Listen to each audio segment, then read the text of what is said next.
So, das ist eine Kia Carnival 2003-4 Modell, 2,9 Maschinen. So, bei diesem Fall wir haben ein Problem mit der Klimaanlage,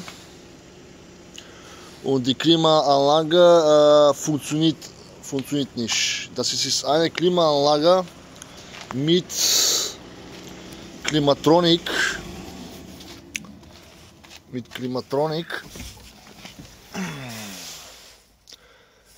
Da. Und wie gesagt, die Klimatronik schalten sich, aber viermal, Sekunde, so, zum Beispiel viermal zum Beispiel, Moment, viermal diese Modul da funktioniert, aber funktioniert nicht. Und macht solche Theater.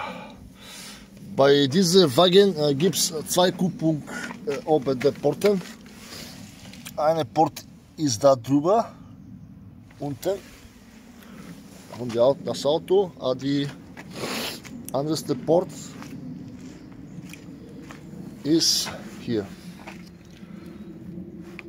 So, wenn zum Beispiel auslöst du ganze Defekten bei diesem System, weil von ersten Port lässt du die OBD über die Motorsteuerung,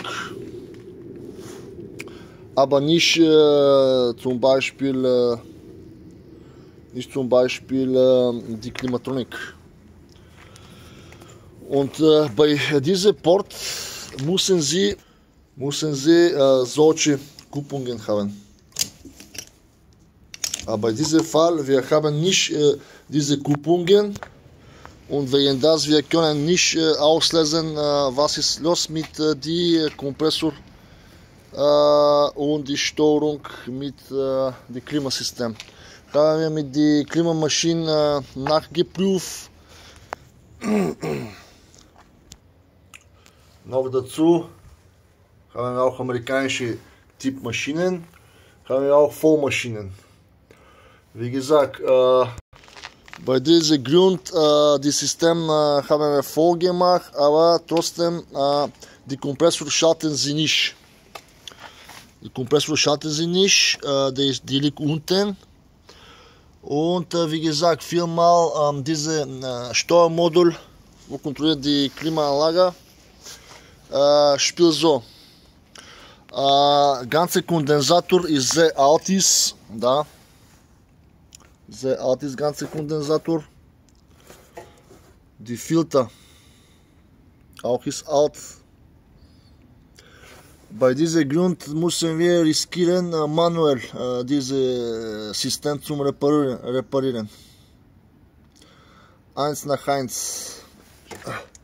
Leider ist so.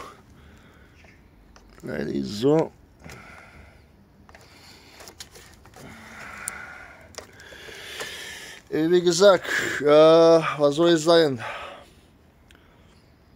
Ich habe mit dem Kumpel geredet. Er hat gesagt, er kümmert sich wegen die Kondensator, die Filter und eine gebrauchte neueste Kompressor oder so mit irgendwelchen Garantie. Und am Endeffekt müssen wir manuell suchen ganze CAN-Bus-Systemen, ganze Signalen. Weil wie gesagt, viermal, ja klar, ganze Kondensator und die Klimakompressor ist sehr alt Kann sein, ist kaputt oder zu ist und einfach macht keinen Druck mehr. Erst einmal tauschen wir die Kondensator und zum Beispiel die Kompressor und die Filter. Und dann, wenn die System wieder weitermachen Theater, kaufen wir ein solches Modul und bauen wir weil das ist ein Computersystem. Das ist eine Steuerung. Und diese Steuerung vielmal funktioniert, aber funktioniert gar keine, gibt keine Signale. Und die Kompressor schaltet sich nicht. So ist das Grund bei diesem Auto.